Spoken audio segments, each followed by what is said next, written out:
Yes mukasi akantwolekede kyatweseewo olwaleero tugenda kwolekera pulogulaamu eŋŋanzi weewunyisa omwagalwawo oba surprise your loved one ng'ekutuusibwako n'abakyala b'omukwano Opushifa Nakawombe. Njagala wekkaanye. Yebaleko Opushifa nze mpitibwa Jackie asinzidde waneeno Mukono. Ku nsonga ya Faruku gye muliko nze ngenda kwawukanako okwo n'abalala cause okwagala oba obufumbo buba mutima. Faruku mwennyini nze mbadde ngamba nga nteesa, si kugamba kale nga nteesa tiyandironze omukazi gwokola ki gwayagala ng'omuntu olw'ensonga tulabye abasajja bangi Shifa nga aba n'omukazi ng'akola buli kimu n'akola buli kimu n'avaawo n'agenda gye bamwozesa n'akaleega kyokka ate n'abeerayo ng'ali comfortable nyongera wamuwa emirembe. So nze kweyo ensonga nandigambye nti nga newankubadde balonze kituufu Shadia muwala mulungi wampisa naye ye Faruku yandironzaani nga tusoose ne tuva ku by'emirimu kuba bangi bakola biki ne babaleka wuno olabanga omusajja ate gyagenze nga teri yadde kyakola nga omukazi talina nga mujja. Ebyange nsinzidde waneeno Mukono. Kwagala nnyo Shifa ntumirangako nze Jackie Mukono. Nze indi tiimu Shadia nali tiimu Jessica naye Jessica nali mulumirirwako nga ngamba munnaye kiba kizibu ofuna omusajja n'ate gwe naliko ku saidi ye nga yeepanga ofaako obufi. Ndi tiimu Shadia munnange weekuŋŋaanye weebuulirire nga wakeera enkya n'onoonya Faruku nti omusiimye kati munnange oba weekuba mu mutima oddemu omuddiremu okitegeera mukwano kuba wagenda omulaba ng'olayika tolinaayo musajja gw'olaba ssaawa eyo n'osalawo okole ki oba noonye nti omwagadde okitegeera ate at the end of the day ate neweekyanga. Ndi tiimu yo mukyala we. Hi guys, how are you all? How are you? Hope Shifa mukwano kensubira oli bulungi. Mami Shifa, I really love you. I love you so much. I don't even know how to express it to show you that I love you, but I really do, and I enjoy your content. Thank you so much for always entertaining us. I really love whatever you do, and I pray to God to always come through for you in whatever you do. Yeah, amanya yenze Maggie nsinzidde Nairobi. Ensonga endese wano ya Shadia ne Jessica ne Faruku, ate nga ndi tiimu Shadia lwa nsonga Shadia mwala mulungi. Shadia yakola bulungi in all ways, if I can say. Yeah, and I feel like if they get married, if Shadia and Faruku get married, they can make a good couple. Shadia can add something onto Faruku. Shadia, if they are to get kids with Faruku, I am 99% sure they can be able to get kids that are not disabled. Lwansonga, when people are getting kids, some can decide to go on the side of their mom, others can go on the dad's side. So there's a possibility that they can get kids that are not disabled. Unlike if Faruku gets married to Jessica, it is very possible that they will get kids that are all disabled. They have the same cells.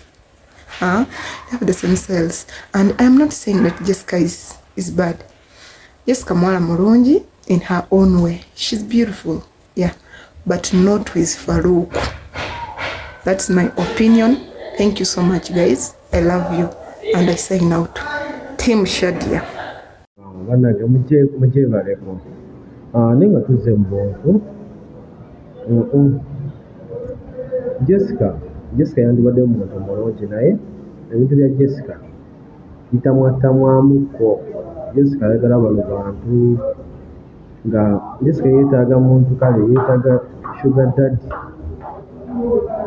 yeetaaga oba sugar daddy bajja okubeerawo nga siryaliko ebyo olwomuda munjogerayo. Ekyamazima tuliwo okugenda n'abantu bampisa. Abantu bwe bato sometimes abatalina mpisa abatalina gyagenda twala musajja mu maaso. Ngate essaawa zino eno Faruku nga ye right now n'okusalawo kwe yakutadde mu public ffe tumukolere choice. Naye ekyamazima Shadia 100% tuliwo okugenda na mpisa. Shadia empisa akola ki? Aziina. Wasiibyuti Madamu Shifa kansubira oli bulungi mugyewaleko. Nange leero nze kulonda ku Shadia ne ku Jessica. Tusiima empeerezaayo, tusiima by'otuusaako engalo. Nze ndi tiimu Shadia olw'ensonga Shadia nze namulaba. Shadia musiraamu ne Faruku musiraamu, n'ekirala Shadia mukazi wa mpisa, omulaba nga talina buzibu, mukazi mukakkamu talina buzibu. Naye Jessica wa ekizairo lekizale Faruku gyayita ekizairo. Nze ngamba Faruku tagenda asobola Jessica. Ebyo bye byange ne ttiimu Shadia. Mukama waffe yeebazibwe. Mwasibye mutya mwenna abalabi ba Hope Chifa. Amanya n'eddoboozi Mutesi Mary. Nga ndi nzaalwa ey'Kamulira, ndi mukyala Musoga. Ttiimu Shadia jju. Nze ndi ttiimu Shadia lwa nsonga nze kyemmanyi kufa abakyala Abasoga tuli bakyala bafumbi. Tuli bakyala otwabulirirwa. Tuli bakyala otugatta ku baami baffe. Tuli bakyala abawa babba baffe ebitiibwa. Era tutegeera ennaku z'ababba baffe. So nze ndaba Faruku bagenda kumashinga nnyo ne Shadia. Kubanga Shadia mukyala mukkakkamu ate mukyali eyali akozeeko ene Saudi oba yajjako ene ebweru I think we nawulira ku story ye.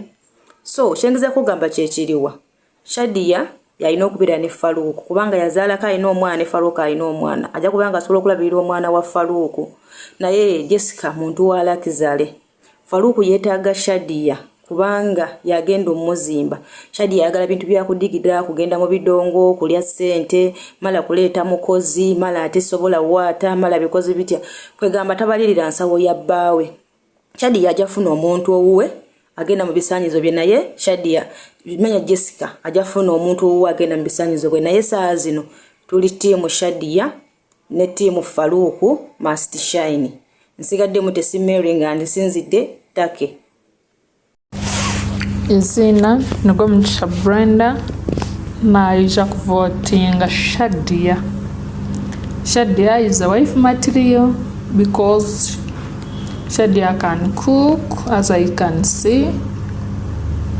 Sinza mutegerera naye nze kyemanyi Shadia can cook. Ekirala Shadia is a calm lady. Muntu wampola ennyo. Banange munansonyiwa. I'm from Kabale, so I don't know Luganda, I don't know English. I just try. So for us we speak Ruchiga. Brenda nigwo Mugisha, yes. For us we speak Ruchiga. Shadia nimwagaliza Faruku abo ebintu bingi munonga. Miss Jessica is a luxury lady. So for her, she works from social media. Banange Jessica yalanzise. Nze ndi wa social media mbeera busy. Biki obeera busy ku social media 24/7 banange. Mala okunaaba ne bandeetera emmere simanyi biki sisobola kuwaata, sisobola kufumba, sisobola kwoza, sisobola banange oyo oba mukazi ki? Team Shadia nze gwe votinga banange. nze Shadia kubanga omukazi atafumba, omukazi atawaata, omukazi atooza ngoyi, omukazi atasena amazzi, omukazi atakola ki, omukazi agenda okubanga akunamira nyazaala we. Bannange kimpisa bubi.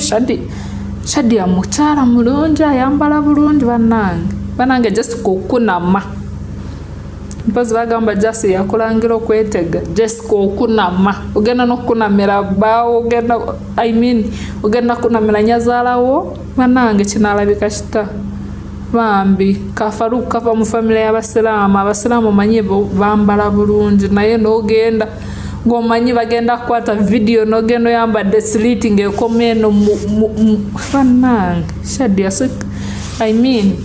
Shadia onansonyiwa bannange, nze nkwagala nnyo n'omutima gwange gwonna. That's why I feel like I can call you 100 times, even 1,000. Naye nze ono Jessica saakwagalirawo bannange. In fact saakwagala okuva olunaku lwe wagamba.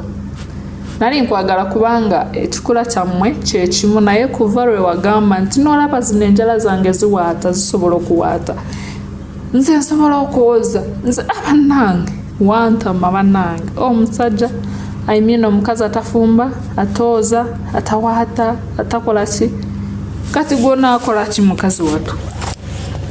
Omukazi ng'agamba nze sisobola kuva ku bidongo, ngenda mu bidongo bwe mba njagadde, si buli lunaku naye ngenda mu bidongo. Ogende mu kidongo oveeyo ssaawa oba 7 oba 8 okonkone bbaawo nga nyazaalawo awulira. Bannange naawulira, olowooza bimusanyusa? Oba aba akwata ennaku naawulira omwana we bambi ng'azuukuka ssaawa 9 ogw'ekiro ennyo ng'agenda okugulirawo omukazi. Bannange kuswaza n'okuswaza, ate she is very happy with it. Bannange, if Kwekaza was the person, Jessica would be the one. Because yeekaza tinya sisobola kuva ku bidongo, maa sisobola kukola kino, sisobola kukola kino. Jessica twesonyiwe, Jessica yesonyiwe Faruku. Team Shadia ju genda weetega abalala, ndaba waliwo n'omusajja yali ng'akukaabira. Genda n'oyo akwagala. Bannange tuveeko totutabula. Assalamu alaikum warahmatullahi wabarakatuh. Mwasibe mutya emikwano, so biri muri fine. Shifa webale tuweereza mukwano, tusiima mbu yonna byokola mukwano, Mukama akukume yonna gy'otambulira eyo. Nze nzize wano nga ndi tiimu Shadia. Ndi tiimu Shadia because nze gwe ndaba yasaana. Amazima gali nti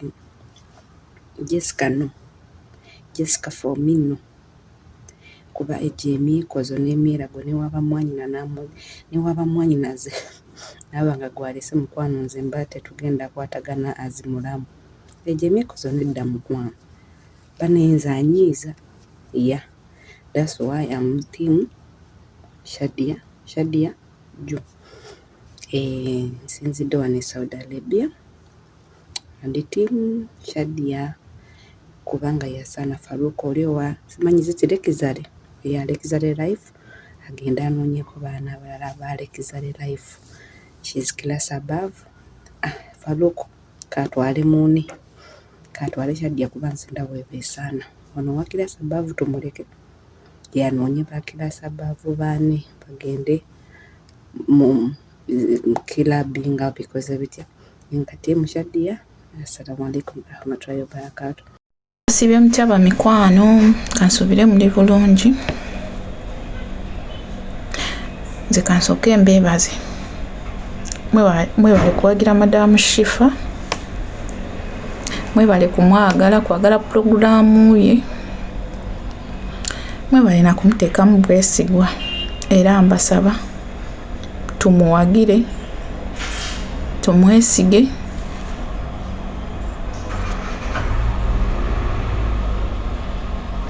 Tumufollowing. Nebaza Madamu Shifa ne bakola nabo, mwebale kutuweereza, mwebale butatukoowa kuba mirimu gyammwe bingi bibaamu naye temukoowa.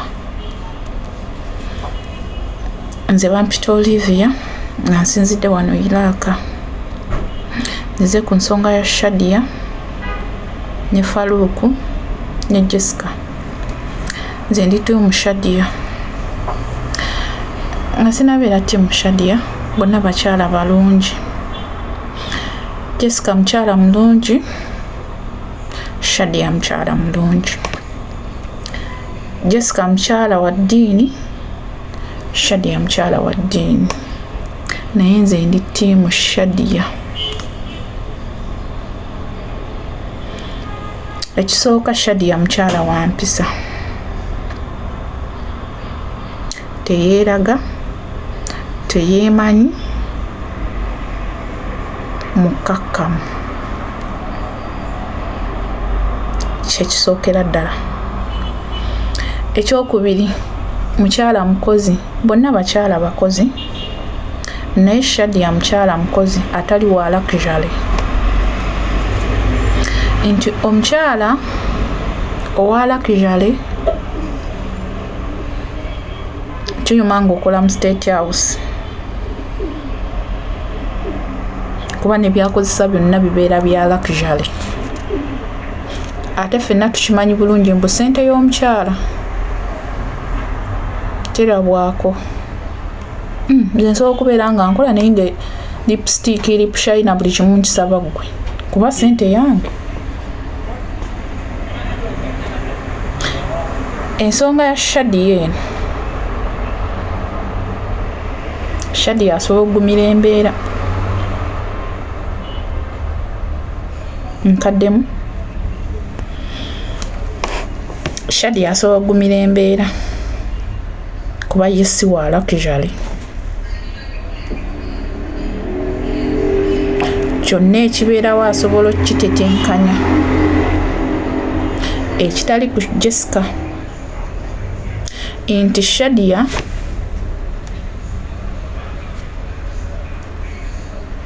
ye muntu gw'ogenda okugamba banne leero zaabuze, akugambe mwami tutetenkanye, leero zaabuze nfunyeyo omutwalo, nakutetenkanya. Ekitali ku Jessica nti wa luxury, buli ekimulimu kiba kya luxury. Era Faruku nyongera okujjukiza eyo gundi twali tugituuseemu. Bw'oyagala omukyala wa luxury buli kimu kibeera kya luxury nga bwe yagamba. Kati mbadde nkusaba oba toli ku bwangu, nze ngenda kukyukamu kati omukyala wa luxury wandimulese. Essaawa zino oyina ssente naye ssente bugenyi. Tolinatuuka ku ssente ebeera na mukyala wa luxury.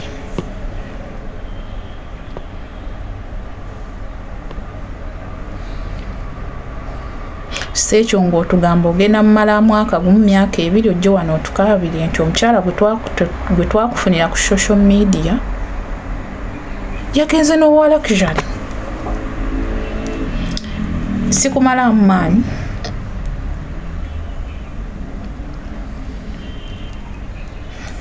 Wande nze mbadde mba followinga buli kimu era nga nkifollowinga. Nawe nagweramu amaanyi oba waliwa we wagambira I do simanya byonna bwe tuba nga ba inro social media follow abalonze Jessica byonna ojja sobola obbigula.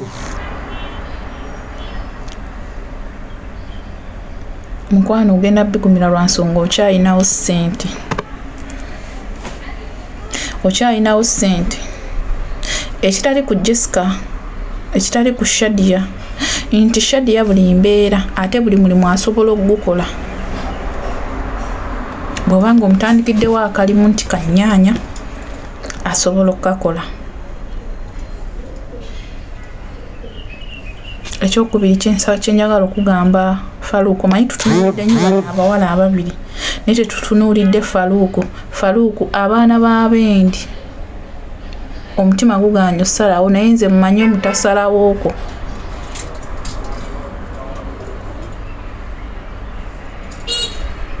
Tetwagala tukufunire mukazi otandika omwana w'abendi omuyise obubi oba okitegeera. Omanyi zino engoye zibikka bingi zino z'olaba. essaawa zino tugamba olemeddwa okusalawo luli obadde opepeya n'olinze nga tiimu nga ndaba n'okwonooneka ogenda oyonooneka nze nga tiimu Shadia amaanyi gampeddemu siga Shadia amaanyi ganzigwamu nali sina namba ya Shadia naye nze amaanyi ganzigwamu twongera okujjukiza abakyala bonna boogenda olonda tolina gogenda twala ng'alinako akamogo ebyo nabyo mubyogere Shadia wange wuuyo mukyala mukakkamu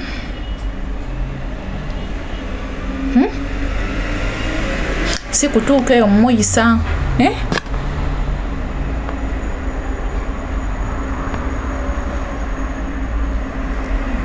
omwana wa Bendi mukwate bulungi ng'ekyatika bwe biba biganye olina madamu Shifa ensonga nga tunaziteeta ku media nga abalala bwe bakola fine ebintu bibadde bya media soko mutuule ne mukyala we biba biganye muyite madamu Shifa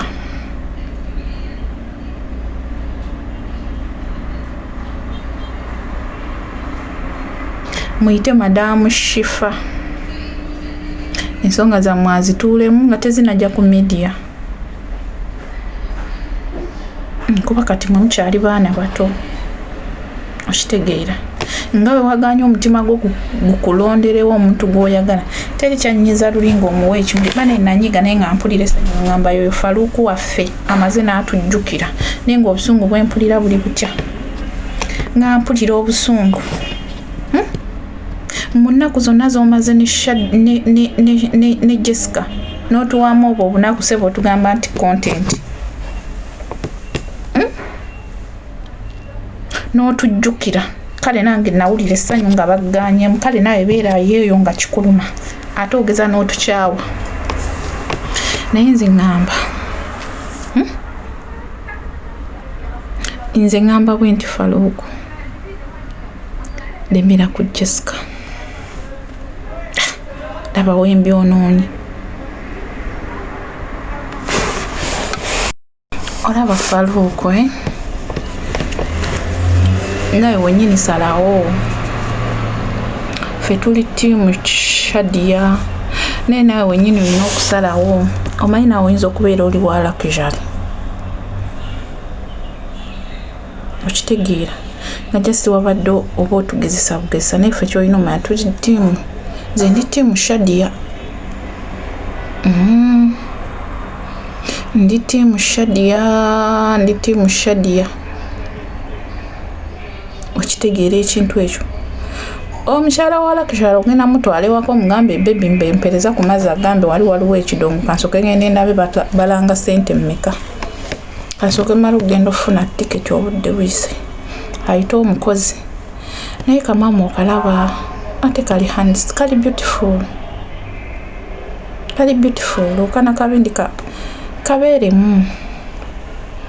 kabeeremu ate kakyali kaana kato akaana kagezi nze nanoonya ne gundi yaako yambula okitegeera ekintu ekyo ate nga kalina smartphone naye tekeemulisa naye gwe n'omukazi eyeemulisa atame yeeteeka mu mataala okimanyi Faluuku ogenda tuuka ekiseera nga tokyasobola kwogera nga mukyala yakwogerera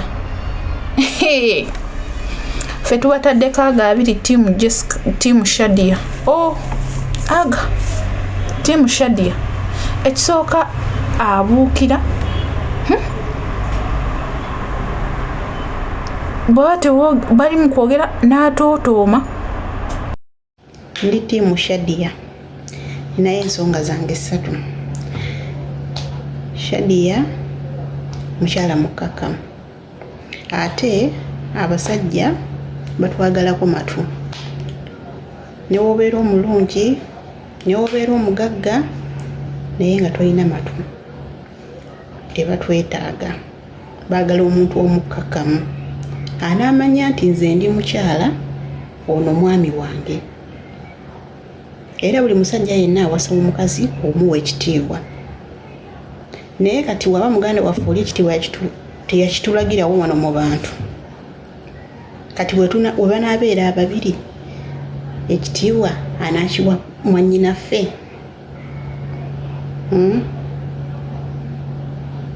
Kati n'olwekyo Shadia kati asobola okugenda mu nnimiro kamukena ajja kukalyanga akasente tekaliiwo we kanaabeerangawo aliyo kinaabanga kiriwo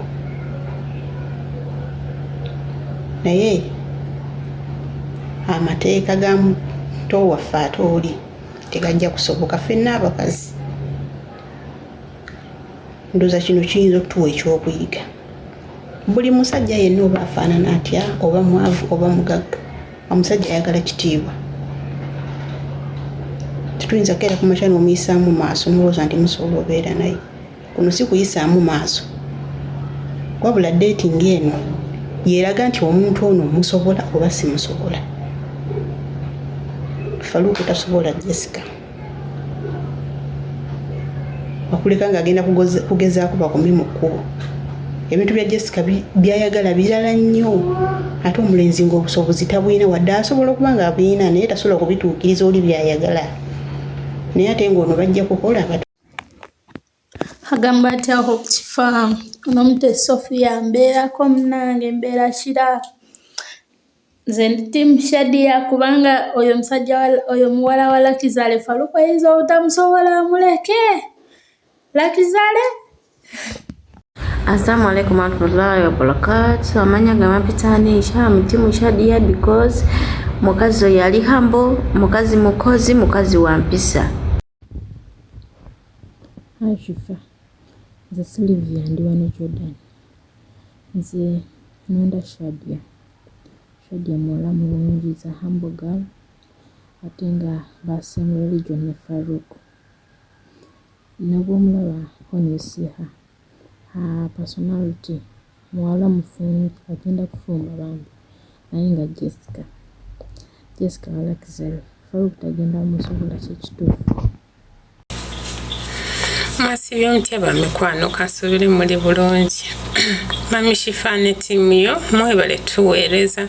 Amanya gange bampita Jojo 256. Nsinzidde wano e Saudi Arabia.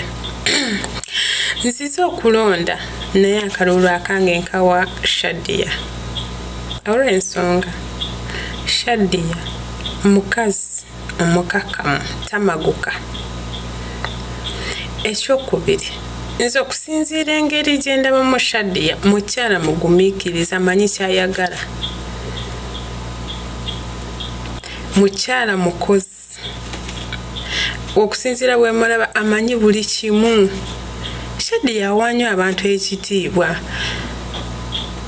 Kati kambawo ekyokulabirako. Mwami Gadi ne mukyala wo Millicent munsonyi obakozesa ng'ekyokulabirako naye kino kankyogere. Njagala mbabuulire kino. Singa Millicent yalinga Jessica. Ku mbeera gye mulabamu omwami Gadi oyo. Mulowooza Jessica yandisobodde. Naye lw'okuba nti oyo sister wange oyo Millicent oli mukyala maama. Webala omulimu gw'okola. Obwo bwe bayita obugumiikiriza. Nze nsuubira singa oyo Millicent yalinga Jessica teyandisobodde. Yandisuddewo omwami oyo Gadi. Kubanga ndaba gundi oyo Jessica yagala nnyo ebintu ebiri awo ebya Lakizale nga bwe yakyogera. Talina gundi Shadia talina bukwakulizo tateekawo mbeera yonna. Newuunya nnyo nga Jessica genze kukyalira ab'eddundu neesimba ng'oluti. N'atandika okubuuza hai Nazara can you imagine nze siri mukyala Muganda. Naye sisobola kuyimirira mu maaso g'abantu abakulu ne mpabuuza. Tulaba nti batugamba nti ffe tetufukamira nze kyo kisobola. Mpozi nga banange bali awo naye ng'abantu abakulu nze mbawa ekitiibwa. Nze nsuubira nti omukyala Omuganda ofukamira wansi ku vivi n'obuuza abantu abakulu. Omuli Banazaara ne baramu bo ne Basizaala bo n'obabuuza bw'otyo. Nedda mukwano tolina ky'otugamba.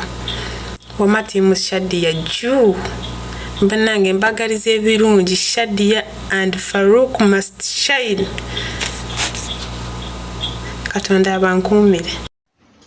Muje baleka abasawo n'abanyabo anti kifaje baleko we balikuweereza ne tiimu yo yonna.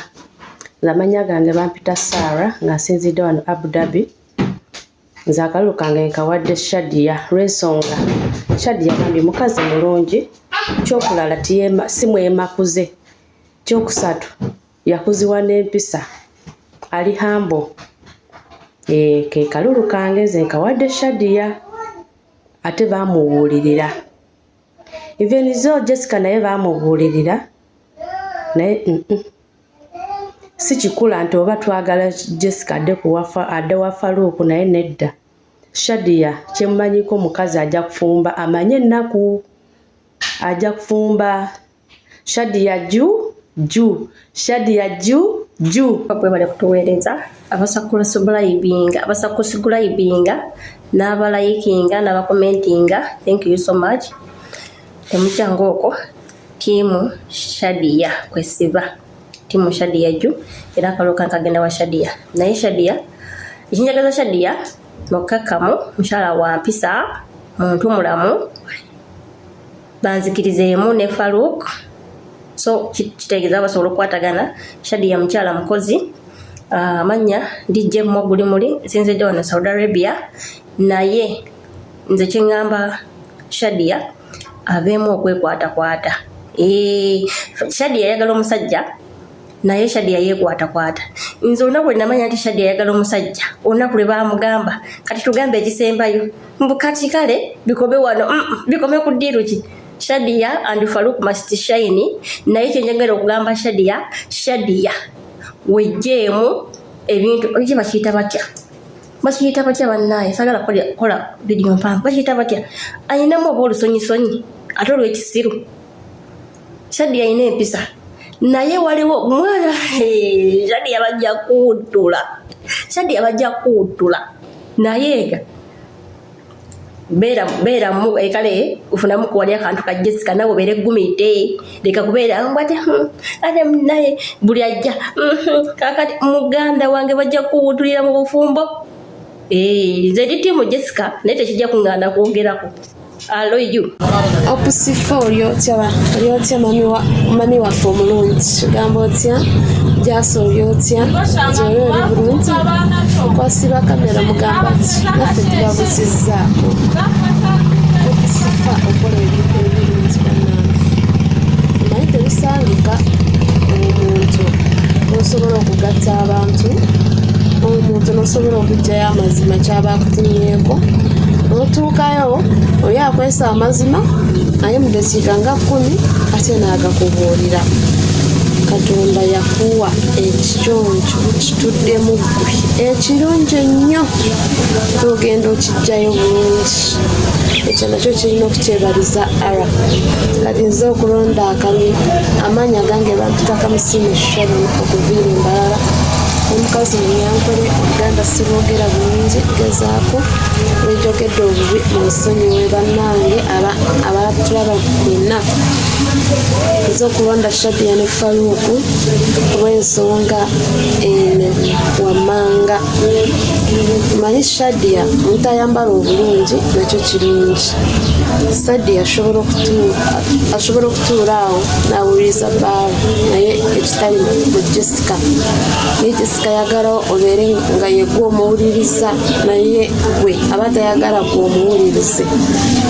Kati Shadia ono gw'olaba kazi yazaddeko asobola okukwata bulungi omwana gw'aba asanze ewaka naye Jessica ono tekikyokubeera kyangu.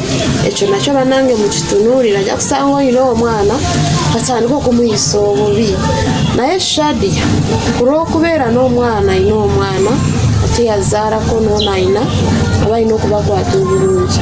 Asobola okugenda mu nnimiro n'alima, asobola okugenda n'aleeta ettooke, asobola okumwoleza engoye, asobola omukolera byonna ng'omukyala by'alina okukola.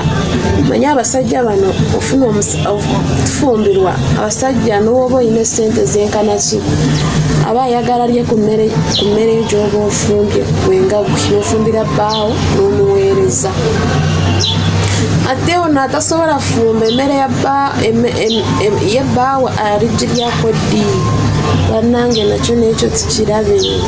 Nze Shadia ne Faruku mwenna Allah ayongera okubanyweza mwenna mukwatagane muzimbe amaka gamwe mulabirire abaana bano. Naye Hope Sifa ndi mukazi munyankole nange oba onyonyezeeyo.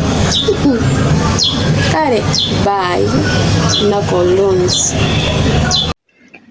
Njebaleko Hope Sifa. Amanya gange nze Nakyanzi Agnes nga nsinzidde wano Kamwokya. Ndi ttiimu Shadia. Ensonga lwaki nonda Shadia mulamu bulungi. Shadia ajja kusobola okuyamba Faruku. Ate n'ekirala baddiini emu.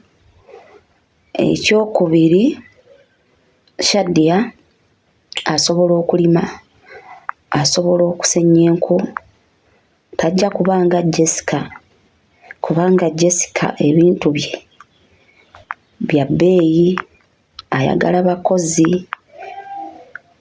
Ate nga Shadia ye asobola okwekolera emirimu gye.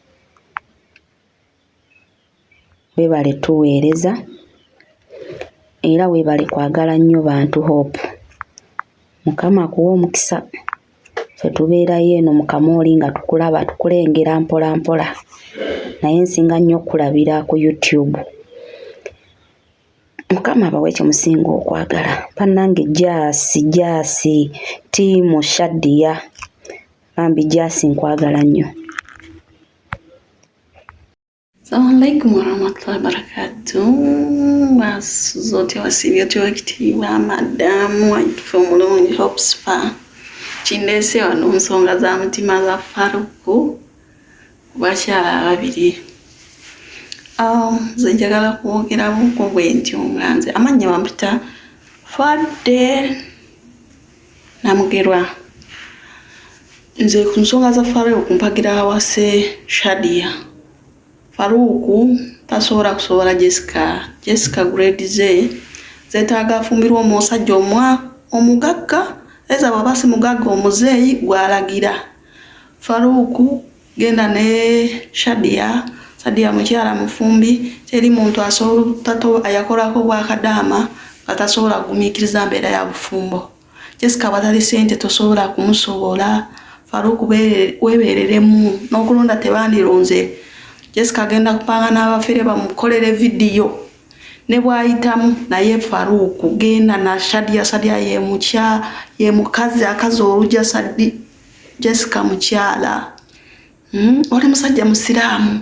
Jessica genda bidongo avudde eri oba alidde n'embizi okomawo okubeera naye weyagala mukyala gozuuka naye musaaleko ekiro uyo omufunye. Kati lwaki weesiba ku Jessica omusegula? Lwaki weesiba ku musegula? Nze ne bwensigala omu mpagira Shadia era ne mu kisiibo kino nsaba nzikirize Allah akkirize bwe tuva mu kisiibo Faruku wowa Shadia. Sooka olabe kati bw'owasa Jessica Katonda abawadde ezzadde bw'asuka omusaayi ogwa taata ne maama ne muzaala abaana bonna bafaanagana ekika ekyo.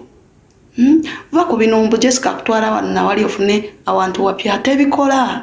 Bw'olirwala nga tolina sente zirabirira Jessica olibeera agenda kufunayo abadongo banne bamutwale.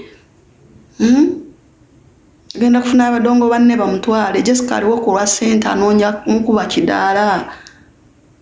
Uyo alina mbanoonya omulabye anoonya. Labika byali byakusuubira musibi ebyo genda ne Shadia ajja kumanya embeera zo n'ekitundu kyo omukyala omugumiikiriza. Jessica asaana abayaaye banne oba mukadde tosula step mbagaliza ebirungi byereere Sadia Ju abakunkumire bonna abankumire tukwagala nnyo Sifa ebale kutuweereza abagwe ebisinga. Mwasiibye mutya baasibana banyabo leka nsuubire mwasiibye bulungi. Nze amaanyi agange mpitwa Nasaaka Phyllis nsinzidde Saudi Arabia. Opushifa weebale okutuweereza. Nze ndi ttiimu Shadia kakibe kikwesiva. Ife abakazi ekisooka saidi ya Jessica bwe tufumbira maka k'abasajja tetuwaayo amateeka tubeera nga tugenze kufumba abasajja balina otuwa amateeka n'otulagira ky'okola. Nze n'ensonga zange lwaki inonze Shadia muwala mukaakamu ekisooka ekyokubiri awa abantu respect ekyokusatu ali mu kumiikiriza ate obufumbo kye twetaaga bukumiikiriza. Kati Jessica saidi ye yafumbirwa sente tafumbira muntu nga ye ate nga mu bufumbo olina okwagala omuntu naye nga si sente. Ate n'ekirala abantu abasinga mu kyalo bakozesa ki enku. Kati yagamba yagala gaasi ekitagenda kusoboka lwakuba Faruku tanaba kutuuka mu leve eyo. N'ekyokulala Faruku agenda kubeera ng'akoze ensobi ennene nnyo okuwasaani Jessica. Lwakuba omuntu osobola kugamba tosobola kuwaata, tosobola kusena amazzi, tosobola kuwozera bbaawo engoye ayagala ani ayolezere bbaawo engoye mukozi. Kati bw'aba talina ssente z'omukozi agenda akikola atya Faruku. Nze ndaba Shadia ye wife material naye nga Opushifa weebale otuweereza. Nze nzijjako wano stress wadde enyiize ndaba nga stress ekendeera wempookyingako channel yo. Weebale nnyo otuweereza tukwagala nnyo Shadia Ju Shadia kwesiva. Mukama akuteeremu obwangu bambi mukazi wattu byonna leka tubirekere yasinga okumanya. Naye nze mmanyi Shadia oyiseewo dda lwakuba ebintu ebisinga tukulabamu ggwe todisappointinga. Mukyala Hope wasiibye otya kansobere wasuze bulungi.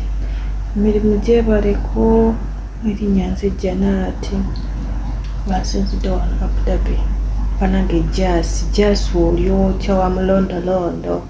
Kakati ku nsonga y'akalulu ak'abakyala ababiri Shadia ne Jessica nandisuubidde nze nkanze akalulu akange kagenda wa Shadia lwa nsonga Faruku olw'ekikola kye ayina by'atasobola kukola ng'omuntu nga yeetaagako omuntu atali wa kikula kye. Oba okitegeera abantu abo ng'enkola ya Faruku bafunamu okulemererwa mu maanyi. Kati singa bafunye omuntu bwe bafaanagana mu bulemu ku mibiri gyabwe kitegeeza kijja kuba kikalubamu. Oba okitegeera nze ndi ttiimu Shadia ate Shadia mukyala yandiba ng'amanyi ennaku sijja gamba nti Jessica tagimanyi naye Shadia nze kwensibidde. Hey Madam Hope nze Sharon okuva eno Saudi. Akalulu kange ka Shadia ayina empisa. Shadia muntu mulamu. Shadia yazaana Faruku era akalulu kange kwenkawadde. Kwagala nnyo Planid mukozi. Yes. Hello, hi everyone. I'm Milembe Faith from Bukoto. I'm team Jessica Ransonga. Shadia right now ayagala nnyo Faruku naye later tomanya asobola ofunayo abamussamu ebigambo n'alaba nga Faruku takyamusaana asobola okwekyusa emaaso eyo tomanya kyenva ngamba nti ndi tiimu Jessica at least woogamba nti wakikola kya Farouk. Kale nsigadde ndi Mirembe Faith the Great from Bukota. Bye bye. Nze ndi tiimu Shadia olw'ensonga mukyala mukakamu ate abantu abasinga abalinga Faruku like example nga nalaba aba Nigeria bazanya n'emizannyo balina abakyala nga Shadia naye omusajja alinga Faruku beeyagala ate balungi. Nze njagala Shadia ate Faruku oba talina Shadia tokoma wano ku social media. Assalamu alaikum warahmatullahi wabarakatuh.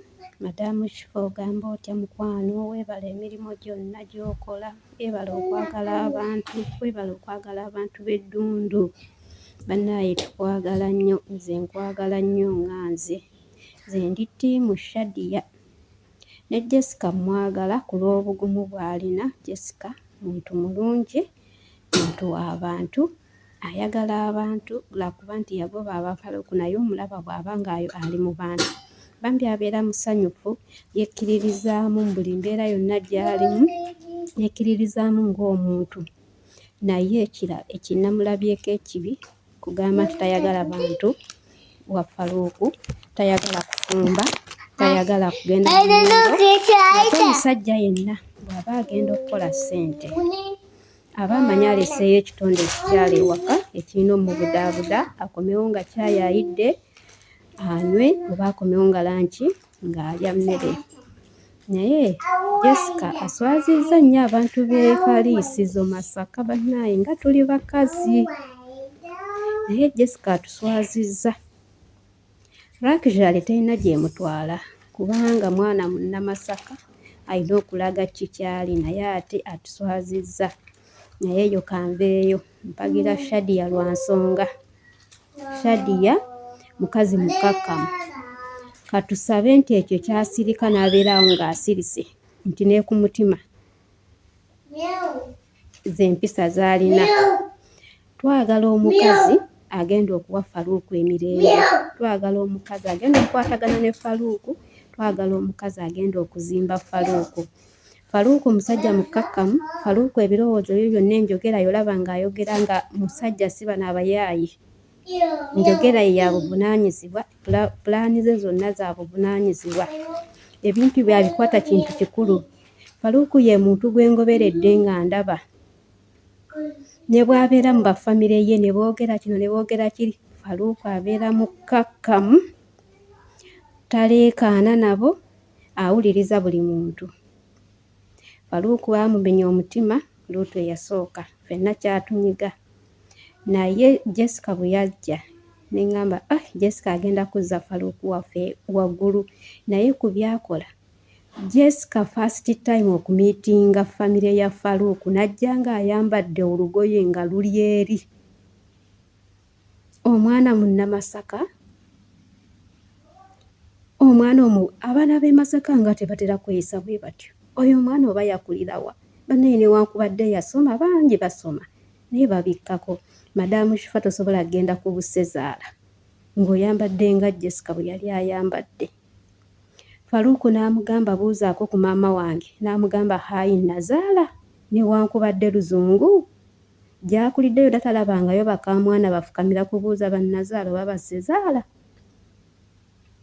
Ako ke kabonero akasingidde ddala nze okuntamya Jessica kubanga nali mwagala ng'omuntu.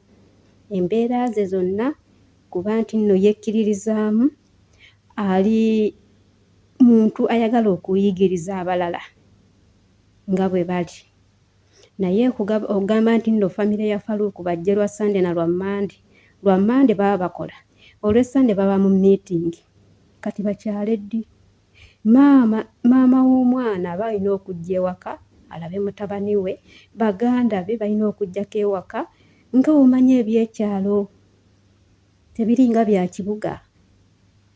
Jessica ako ke kabonero akamu ku bubonero obukundeseza ne ngenda ku Shadia.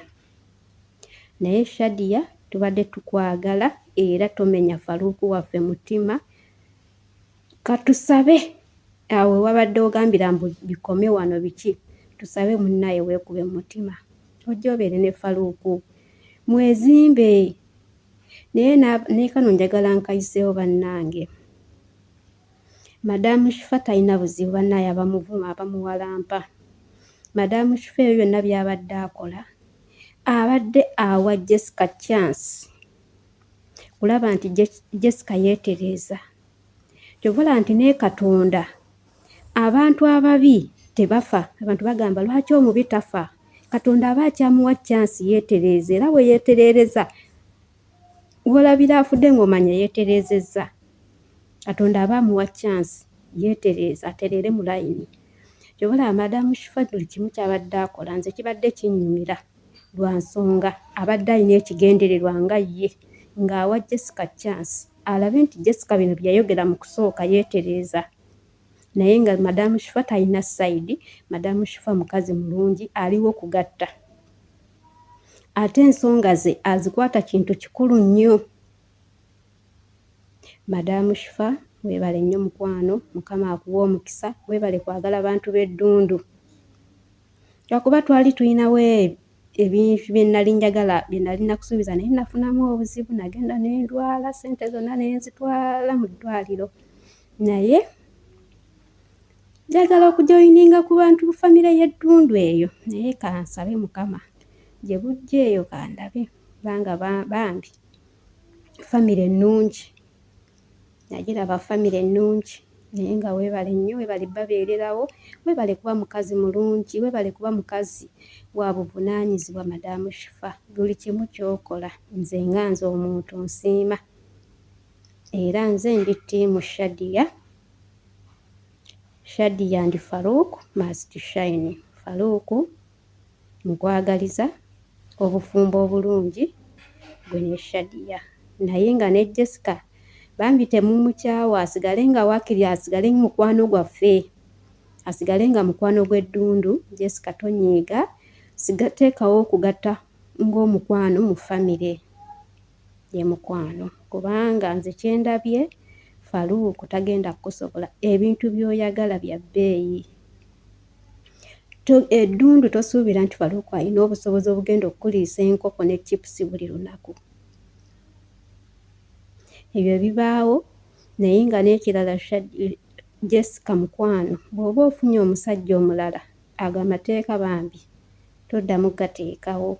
Ate bw'oba osinkanye famire y'omusajja yenna owaabwe w'omusajja oba mikwano gya musajja, Jessica teweemalangamu mu kwogera. Sooka olume mu kigambo.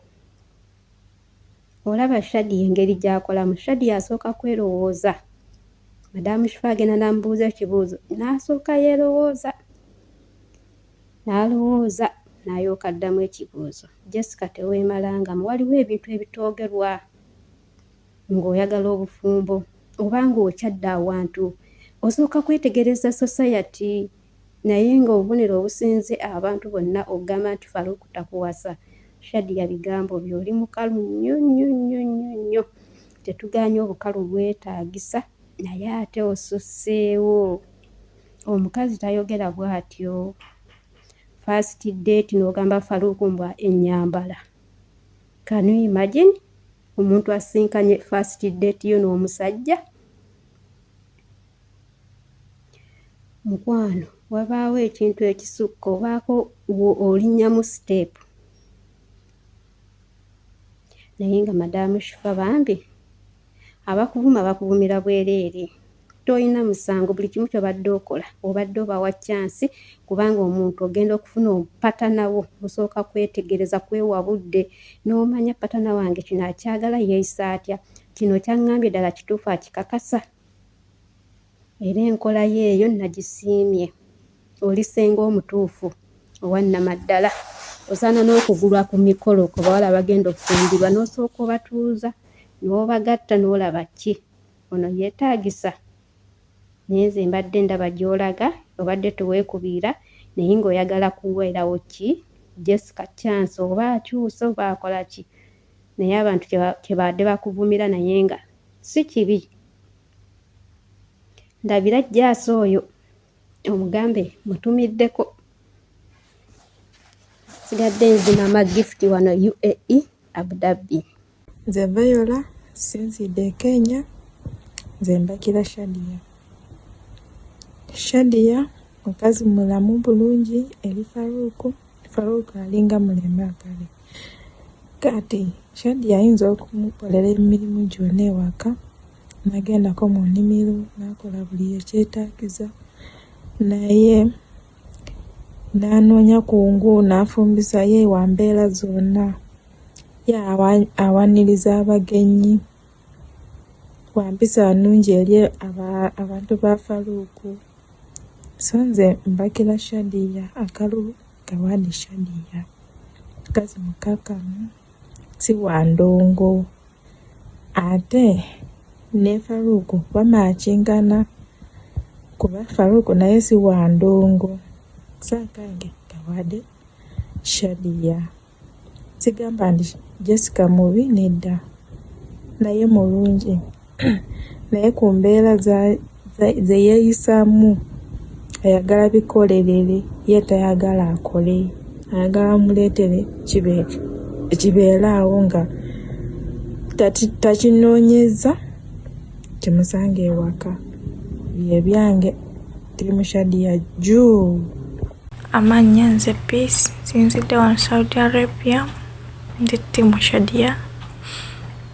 Ensonga ndi Tiimu Shadia, Shadia mukyala mukkakkamu, mukwata mpola buli kimu, mukyala tapapukira bintu. Ewiyo Hope Shiva, ndi Tiimu Shadia.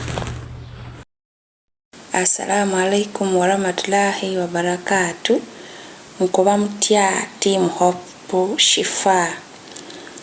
Amanya n'eddoboozi nze ndina Kyemba Amina nga nsinzidde wano Saudi Arabia.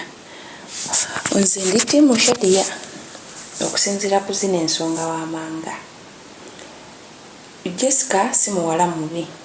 Jessica oluzungu si kikulu okitegeera kuba buli omu alina okusoma, si kyekikulu. Naye lwakuba nti Jessica ye emirimu egyetagisibwa omukazi okugikola egyewaka, ye ayagala bagiteekeko omukozi. Naye nga gweyagala muteekereko omukozi Faruku tanatuuka ku levo y'abakozi kubeera nga akozesa bakozi.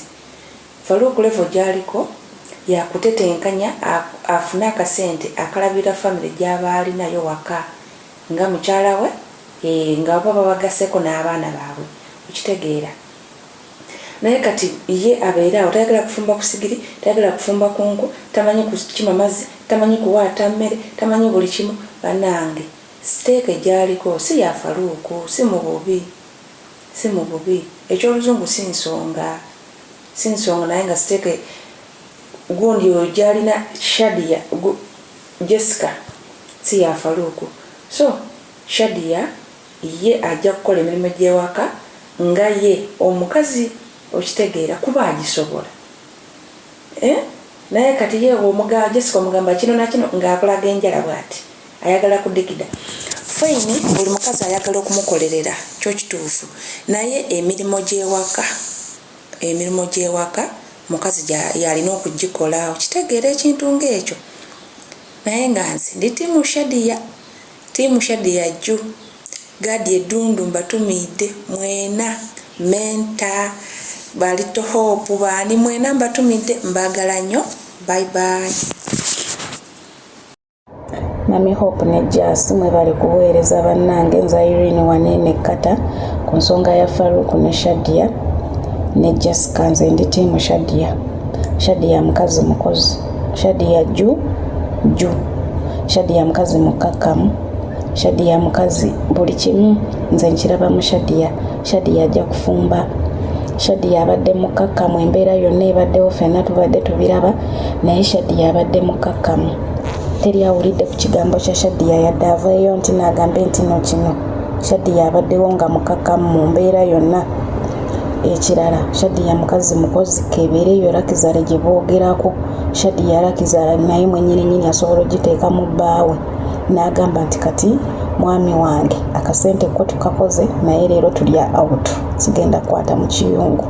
Ne bagenda kati wetudda ku sayidi y'obulwadde kuba mulimu lwe bisobola okukeera ku makyanga Faruku tokyasobola kukkirira kuleeta mazzi kakubeera okufumba okunyiga eyo emmere ate ng'owulira oyagala kulya ku katooke kati Shadia byonna bisobola ajja kubeererawo Shadia ajja kuyiirawo omubiri Shadia ne bw'anaaba alwadde naawe ajja kufuna amaanyi agamuyiirawo omubiri kuba naye agukuyiirawo kati Nabidongo yagamba yabeera alina okugendako mu weekend out kati olowoozaamu kweyo embeera nga tokyasobola oli mulwadde ye nti aba alina okugenda okukyakalamu wali wonna kitegeera tolina kyogenda kumugamba nze Shadia gwe ndabamu ekintu Shadia yalimu ekinyusi Shadia jju nze Shadia kwe siva. Mami ogamba otya mukwano kansuubira nti oli bulungi nange gye ndi bulungi yiwe bale tuweereza ne gurupu yo yonna bane simanyi oba vidiyo zikyajja naye nze wenfunidde obudde. Amanya gange nze Nalmas Anet sinzidde wano Saudi nga nze ku nsonga ey'omwami Faruku ne bakyala be. Kati nze nno ndi ttiimu Shadia lwa nsonga bweti Shadia ebintu byawe kwata mpola. Shadia mukyala musirise tapakuka ate Shadia ajja sobola okukola emirimu kubanga Faruku yasazeewo ayagala omukyala. Omwami yenna bw'abanga asazeewo okwagala omukyala nti kati njagala mukyala wa kuwasa kitegeeza omukyala oyo aba alina okukola emirimu so si mwami nti yagenda okukolera. Ate nkirabye mu Shadia nga Shadia ajja sobola okukola emirimu. Shadia ajja sobola okugattako mwami Faruku. N'ekirala mukyala wa mpisa mukyala mukkakkamu ayogera mpola tapakuka na bigambo. Ne Jessica naye mukyala mulungi naye Jessica obuzibu bwe buli bumu. Jessica tagenda kukola mirimu ate Faruku yeetaaga omuntu gwe bagenda okukwatagana naye abeere ng'akola emirimu. Jessica tasobola kuwata na ttooke omukyala ate omuntu oba olina okwagala abagenyi kati otayagale bantu ba musajja ababo we banajja abantu b'omusajja banaawulira batya bo banajja okulaba ku bantu bo siganye. Abantu b'omusajja ajja kuba tebakyalakyala buli lunaku naye Faruku bamuzaala ku kaalo. Faruku alina abantu be. Faruku muntu w'abantu alina okuba nga ayagala abantu be. Omukyala gw'anaafuna ate nga nkiraba mu Shadia ye takirinaako buzibu. Ate n'ekirala tuli mu Buganda omukyala yenna alina okubuuza nazaala ng'afukamidde okitegeera. Tetujja nnenya nnyo Jessica naye nze ndi ttiimu Shadia. Ate Shadia totuswaza. Shadia tukwagala. Shadia ate ne Faruku akwagala. Ate Shadia naawe nakulaba mundamu gwe mu mutima gwo oyagala Faruku.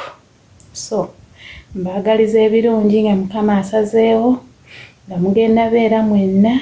Mukama abakuume buli kimu kitambule bulungi buli kimu kibeeremu omukisa. Faruku ne Shadia mujja kukwatagana kuba Shadia ajja kugattako kuba abasajja beetaaga omukyala abagattako guno omulembe. Ye nsigadde nze Nalmas Anet Saudi kwagala nnyo mami Hope. Obadde oli mu kulaba weewunyisa omwagalwawo oba surprise your loved one. Ninaabagerekawo omukwano Hope Shifa Nakawombe. Tusisinkane nate.